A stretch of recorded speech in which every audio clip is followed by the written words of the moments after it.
ஜெய், என்னடா உங்க தலைவர் கோவாச்சு போயிருக்காரா? அதுவும் சனி விமானத்துல குறிப்பா அந்த நடிகையோட போயிருக்காரா? என்ன கூத்தா இருக்கும்? டேய் போங்கடா, நான் மக்கள்கிட்டே கேட்டு தெரிஞ்சுக்கிறேன்.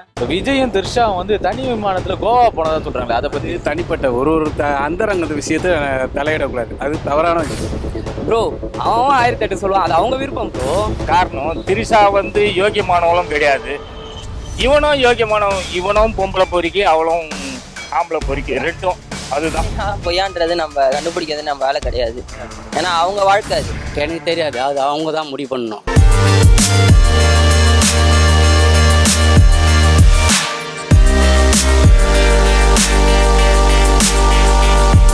ப்ரோ இப்போ பார்த்தீங்கன்னா விஜய் த்ரிஷா 2 பேரும் சேர்ந்து தனி விமானத்தில் பயணிச்சதா சொல்றாங்க. கோவா போயிருக்குதான் சொல்றாங்க. எதுக்காக ப்ரோ அவன் 1008 சொல்லுவான், அது அவங்க விருப்பம் ப்ரோ. எல்லாத்தையும் விமர்சனம் பண்ணனா எல்லாத்தையுமே பண்ணலாமே.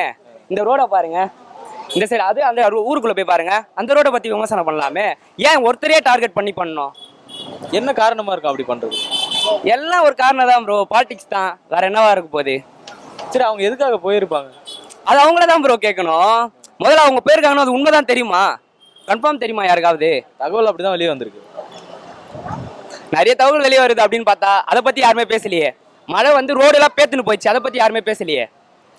சொல்லுங்க, எதை பேசணுமோ அதை பேச மாட்டோமே. நம்ம எதை பேசணுமோ அதை பேச மாட்டோம். நம்ம இஷ்டத்துக்கு நம்ம ஏதோ பேசினு இருந்தானா அப்புறம் நடக்க வேண்டியது எப்படி நடக்கும்?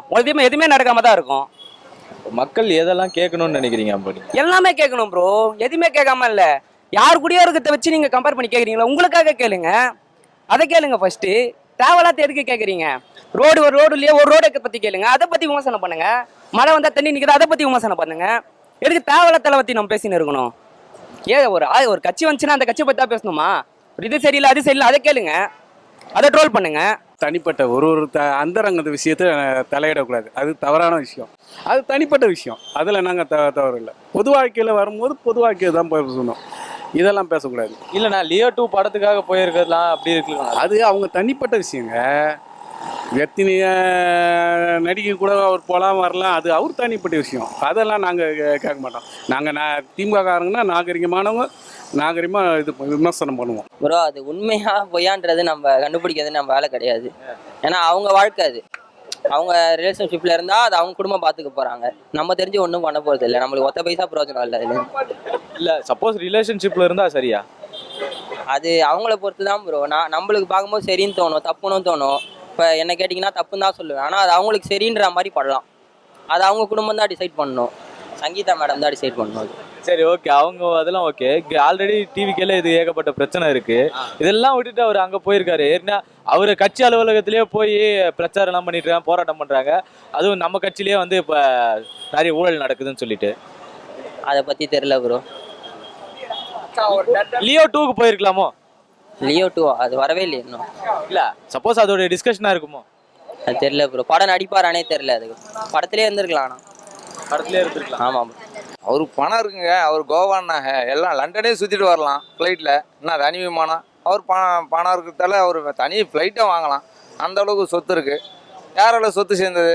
நம்மளால சொத்து சேர்ந்தது. நம்மளுக்கு தூக்கி குத்துற போகிறாரு. ஒன்றும் இல்லை, நம்ம கஷ்டப்படுறோம். நம்மளுக்கு யாரும் கொடுக்க போகிறதில்ல. ஏன்னா இப்போ இருக்க அரசாங்கமே கொடுக்காது நம்மளுக்கு. என்ன நம்ம நிரந்தர பணி கட்டினு இருக்கோம், அதே தர மாட்டுறாங்க. அதனால் அவங்க செட்டில் ஆகிறதுல தான் இருக்காங்க. நம்ம எல்லாம் அடிமட்டத்தில் இருக்கோம். இருக்கவங்க அப்படி தான் இருக்கணும். தெரியல, அவங்க கட்சிக்காக விமர்சனம் பண்ணி என்ன பண்ணலாம் ஏதா பண்ணலாம்னு சொல்லிட்டு யோசனை கூட பண்ணலாம், தப்பு கிடையாது. அவங்க 2 பேரும் ஒன்றா போனாங்கன்னு சொல்லிட்டு தப்பு நினைக்கிறது நம்ம தப்பு. இப்போ அரசியலில் த்ரிஷா வரத்துக்கான வாய்ப்புகள் இருக்கும் அப்படின்றீங்க? எனக்கு தெரியாது, அது அவங்க தான் முடிவு பண்ணணும். அதை டிஸ்கஸ் பண்ணி முடிவு பண்ணுவாங்க. ஆமாம், அவங்க டிஸ்கஸ் பண்ணி முடிவு பண்ணணும். அதுக்காக அவங்க 2 பேரும் ஒன்றா போனாங்கன்னு சொல்லிட்டு தப்பாக நினைக்கக்கூடாது. அது தப்பு. அப்படியே முடிவு பண்ணதுக்கு ஏதோ ஒரு காரணம் இருக்கும், ஏதோ பண்ணி ஏதோ செய்கிறாங்க. வரட்டும், பார்க்கலாம் யார் என்ன முடிவு எடுக்கிறாங்க, என்ன ஆட்சி ஆள்றாங்க, என்ன செய்கிறாங்க மக்களுக்காகன்னு பார்க்கலாம்.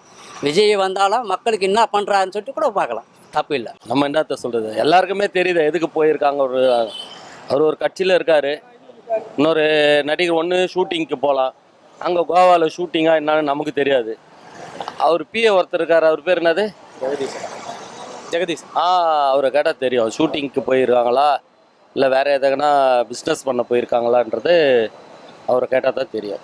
அது எனக்கு அதை பற்றி எனக்கு தெரியாது. பொதுவாக காரணம் என்னென்னா, அவன் சினி லைனில் இருக்கிறவங்களுக்கு வந்து நம்ம வந்து சர்டிஃபிகேட் கொடுக்க முடியாது.